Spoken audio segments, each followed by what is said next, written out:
Hello everyone, this is the Terror of Tiny Town commentary, done straight after the Freaks and Child Bride one. These are pretty much one big commentary from me. I'm being meandering, I'm not really doing any sort of things with it. These are all one big commentary. First up about this one. Sin, I wanted to get a female reviewer in for the third one, so that's why Sin, even though he really wanted to do one, I sort of put him off to the side to try and get a female. I couldn't get one. So Sin finally got the job, and he did a wonderful job. He does a great performance, even though he was sick. He was sick when he did this. You should hear it in the outtakes and things. He's coughing up everything. He's in severe amount of distress with his throat, but he does this brilliantly. He soldiers on and does a great job. The only real problem with this footage, well, I got the footage, and for some reason on my computer it would do this crazy line thing. And now I managed to fix it for pretty much every single bit, except for the quantum leap effects. So when you see the quantum leap effects, you see this weird line thing that's going on, and I'm not sure what, but that's how all the footage originally looked. I think it's because, Sin said it's because he films in SD widescreen, and I'm filming, and my system's something different, so it's like a problem when the two systems meet. So that's what that came out with. The Omega, still doing a brilliant job on the voiceover there. Now Sin, he hates the way that he accidentally or deliberately gave Hagan a Hitler moustache there. Like, I don't hate it, I think it's fine. I just wish that he'd sort of made the moustache bit join up with the lips and just made it into a line. And, yeah. What can I say about Tiny Town? This film exists. It really exists, and I have a copy of it. It's befucking-zar. And it has a lot more, it's missing a lot more stuff than just that. Admittedly, a lot of those things became staples for westerns after this was made, but, you know, it still doesn't have everything.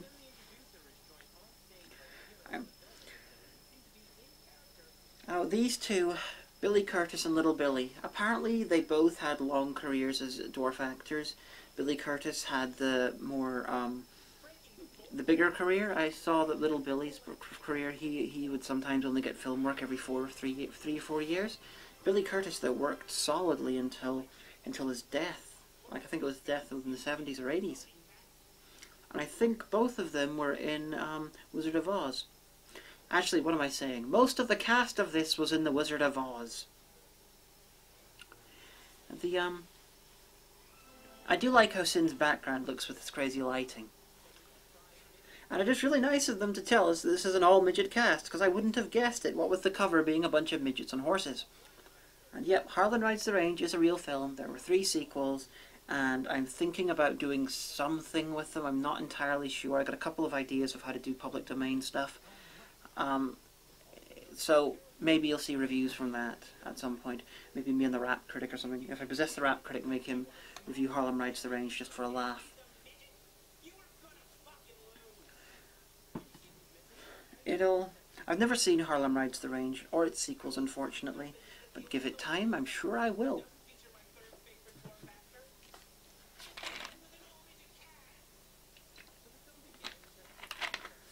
Now, the thing about Sin quantum leaping in and the makeup vanishing with the quantum leaping, what happened there was, I originally, as I wrote the script, I thought it would just be a case of Hagan immediately dropping control and letting Sin take control, so in one shot, Sin would just change from performing Hagan to changing to performing Sin.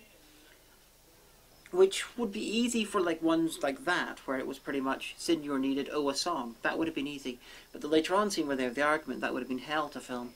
But Sin misunderstood the script, and so thought that Sin had to be done without makeup and things, so I was forced to do the quantum leaping effect. Admittedly, for big chunks of the review, it's probably better that way, because it makes it a bit more easy for the audience to work out when I'm Sin and when I'm Hagan, when he's Sin and when he's Hagan. Although it made it a bit more difficult later on in the review, whenever I was having to quantum leap about 10 times in a row, which, you know, drives people insane. It drives me insane as well. So neither of them is perfect, but we're stuck with this because of me being quite unclear in the script. Just a note for anyone who wants to write a script for someone else to film. Make sure everything is crystal clear. And talk to them about it. Go through the script with them, because little things which you think will be crystal clear will not be crystal clear, because, you know, your mind is not the same as theirs. And lol, that guy's painted on pockets and, you know, shirt parts.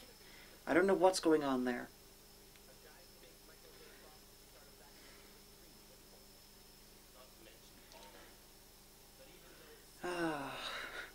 I got the feeling for this they pretty much took the script of a 1930s musical comedy western, and they just made it with an all-midget cast rather than actually writing it especially for it. Otherwise they would have had a lot. I think they wouldn't have come up with quite such a generic storyline.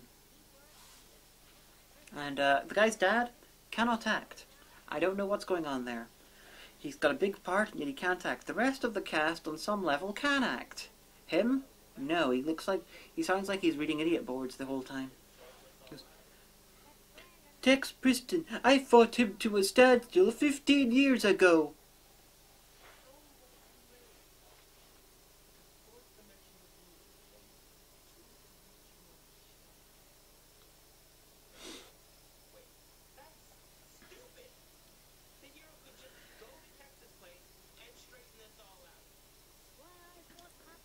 And yeah, Tex, someone commented yesterday that he looks like he's been carved out of wood, and I wouldn't say that. I know that his face looks a bit strange.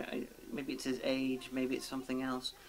I'm more obsessed with the fact that his legs are so long and so thin. He does look like he's wearing stilts at some times in this film. But everyone can agree Tex Preston looks a bit unusual.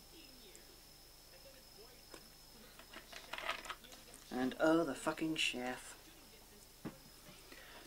I'm not kidding, the scene with the duck that's coming up did last about a minute. And that is about a 60th of the review. It's like, fucking hell. Even if it's funny, that's way too long.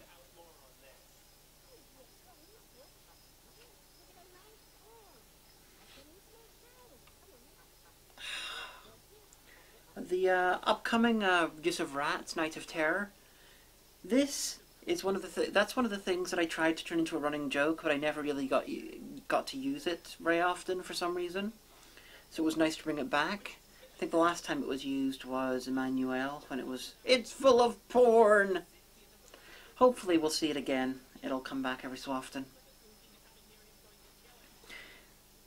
Because I do like the idea of something from the film attacking the guys from Rats, because that is such an inexplicable shot from Rats.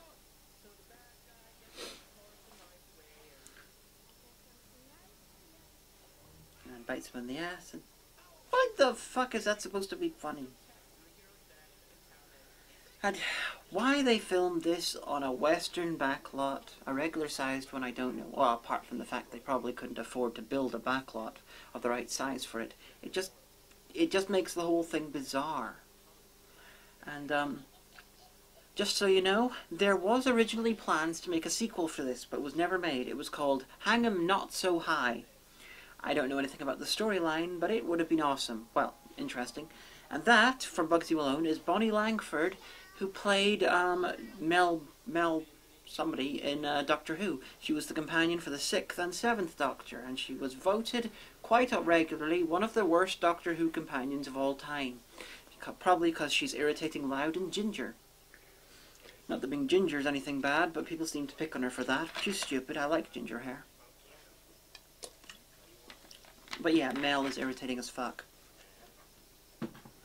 And we have so many songs. These are terrible songs. And, oh, the little reviews? Sin did in fact write those. Sin actually wrote them and then pretty much ad-libbed them because he was doing them to camera. Another example of miscommunication between us was that I wanted voiceover because otherwise we're just shooting Sin talking and we're not seeing what music's going on. And so he did them to camera, and I just took the voiceover. But yeah, the fucking penguin. Why the fuck is there a penguin in a western? Good on you, Tex Preston, for doing a double take. But yeah, Sin thought he had to do them the song reviews to camera, which meant that he had to pretty much ad-lib them based on his own notes because he'd written out little reviews for them. But since he couldn't have his glasses on, he found it difficult to read the script. So he had to ad-lib his reviews, while I just wanted voiceover, so it made it all pointless. Again, I can't reiterate this enough. When you're writing a review for someone else, make sure the other one knows exactly what you're doing, otherwise you get little things like that. Although I can't complain that it wasn't Sin or whoever didn't do it exactly as I would have, because if I'm going to complain about the fact they didn't do it exactly as I would have, why didn't I do it? You know? If I want it done exactly as I want it, then I'll do it myself.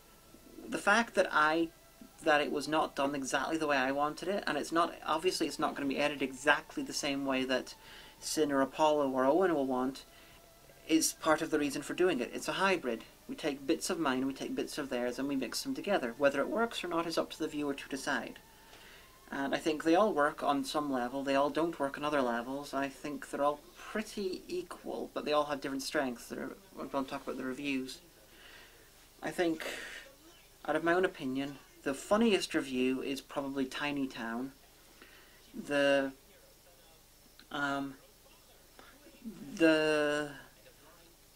Child Bride is probably the weakest overall, although it's got some very good bits, especially Apollo's Can't Say Fuck section. And I think that Freaks is probably the best overall review. You know, Tiny Town's funnier, but Freaks is probably a better review overall. Partly because it's shorter than Child Bride. Child Bride is a bit long. Oh, and Babyface and Bugsy Malone there.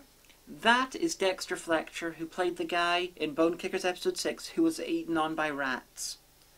Who with his great long grey hair and stuff. Yep, that's him. And Divinals break. Everyone wants some more Divinals breaks.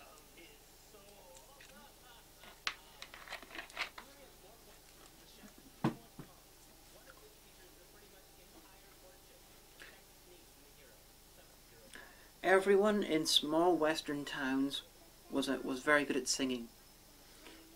Or even if they weren't good at singing, they would still sing. Why? Because Terror of Tiny Town said so. Of course, the fact that it's called the Terror of Tiny Town it raises a couple of questions. Like, is the town actually called Tiny Town? I don't know if it is. But if it is, that means they deliberately created this town just for dwarves? Is it like some sort of apartheid thing where all the dwarves are being sent to this place? Is it just coincidence that it's called Tiny Town? You know, I need answers to these questions, film. You don't answer things. Maybe the sequel would have answered them. Pity they didn't make it. There's the novelty western was seemingly a little subgenre in the 30s, where they did Harlem on the Range and its sequels, which were all black westerns. I would be fascinated to know if there were any other novelty westerns of this sort of type out there that I haven't come across yet, such as maybe all-female western. That would be interesting. Although I don't know if you can tell from the review, my least favourite genre in film history is the western. I hate westerns. I can comment on about 2 or 3 westerns that I've liked, and one of them being the Coen brothers' version of True Grit. I just hate westerns.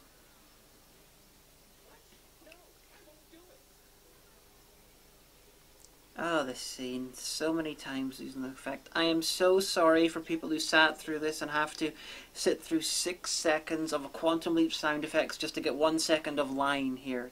This is ridiculous. This takes about a minute, and it was originally written as 3 lines. Oh man, I am so sorry. I'm sorry to Sin for not making it clear in the script, and I'm sorry to the viewers. Although a couple of people have commented that they found this hilarious, the fact that it was done so much kept increasing the humour for them. For anyone who thought that, thank you very much. I still think it should have been shorter, but with the way the lines were written, I couldn't remove any of the lines and still make it make sense. Live and learn. Okay, we have a midget trapped inside the beer. See, if you're running out of beer in a bar, obviously a dwarf has got himself inside and is drinking from within. And that's a Hasidic minion, I think. And that's an alcoholic minion. Midget, dwarf, middle person. Fuck. Why am I calling people minions? I'm sorry, I did the Critic TV podcast last night, and I only got about 4 hours sleep. I am really tired. That guy with the eye patch is actually one of the bad guy's gang, but you know, they never really state that.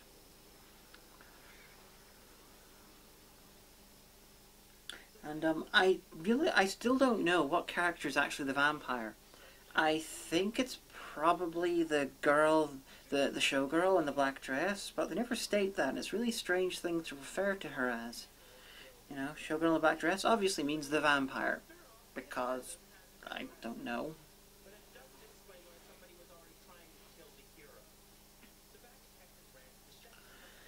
And, oh, that chef. He was in Wizard of Oz again. I think he was in a bunch of other stuff as well. He seemed to have a decent career. Watch these films. You know, I'm a big film aficionado. I have a fuckload of different types of films. You know, everything from exploitation to 80s kids films to, you know, hardcore porn to art house to, you know, 1920s films. But it's something strange about watching films so old, because the way that they were done was different, the way that they were staged, and the fact that it makes it a weird experience, because all the actors are dead. Okay, you got the fact that they're all dead, you got the fact that it's black and white, you got the fact that it's staged in a completely different way, a more theatrical way, because it's the earlier days of cinema. It creates barriers between you and the story. It makes it a lot less natural looking to you. It makes it, you're more aware of the fact that you're watching a film. And the only time in these 3 reviews a character actually broke out of that sort of thing and felt more normal, more real, more modern to me was Frozo the Clown, possibly his girlfriend. But these films, it's very strange. It's a little bit like watching a German Expressionism, or you know, something like Metropolis. You know, that just makes it even more of a barrier between you and them, because they're silent. And oh, Galvatron's gonna die.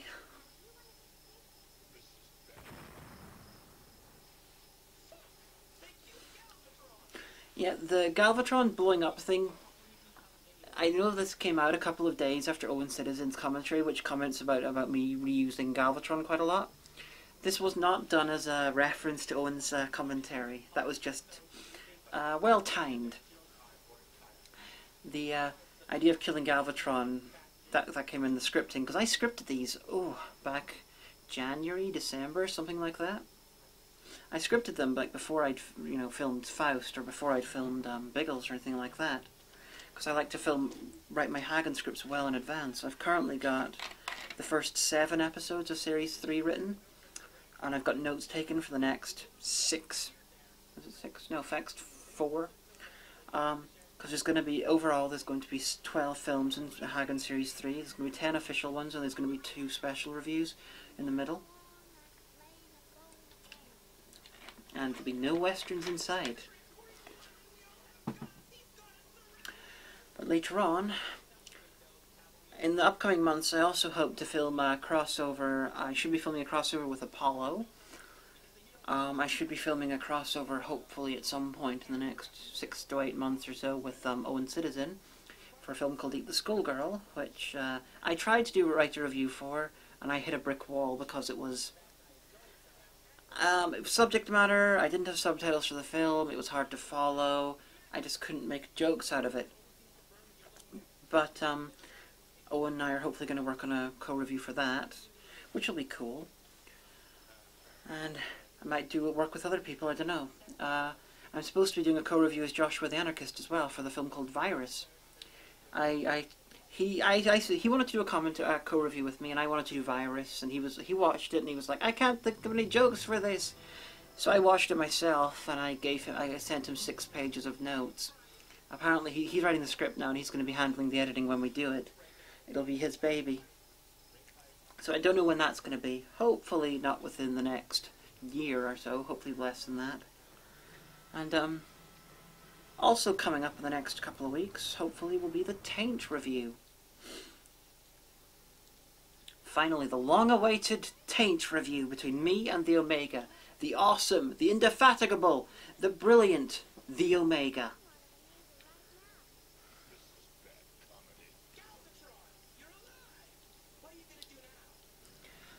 Before this ends, I'd just like to thank Owen, Apollo, Sin, Omega for helping out on the voiceover, and Obscurus Lupa, who was the camera operator for Apollo stuff. Thank you all for your help. Thank you, you did wonderfully. These aren't perfect, but that's mainly my fault. But no review is perfect. These are fine, these are entertaining, at least I hope they are. You all did excellent work. Thank you very much for helping me out, and I can't wait to hear your commentaries and thoughts on it, you know, your brutal thoughts. I want to be told that I'm an idiot, I want to be told where I'm wrong. It'll be entertaining. And I like to learn these things. Yeah, meandering again. This was an interesting experience, an interesting experiment, and if people contact me, maybe there'll be a few more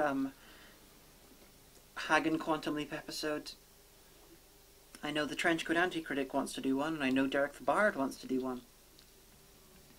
We'll see if there's any others. Sex Dwarf. Can't see me, but I'm bobbing my head to the music. These, I hope you've had at least been vaguely interested in my commentary. I personally have not been interested in my own commentary because I am a very, very boring person, and I will not be listening to this in future. But anyone else who wants to, feel free. See you later. This is about to end. See you later, and I hope you enjoy upcoming things.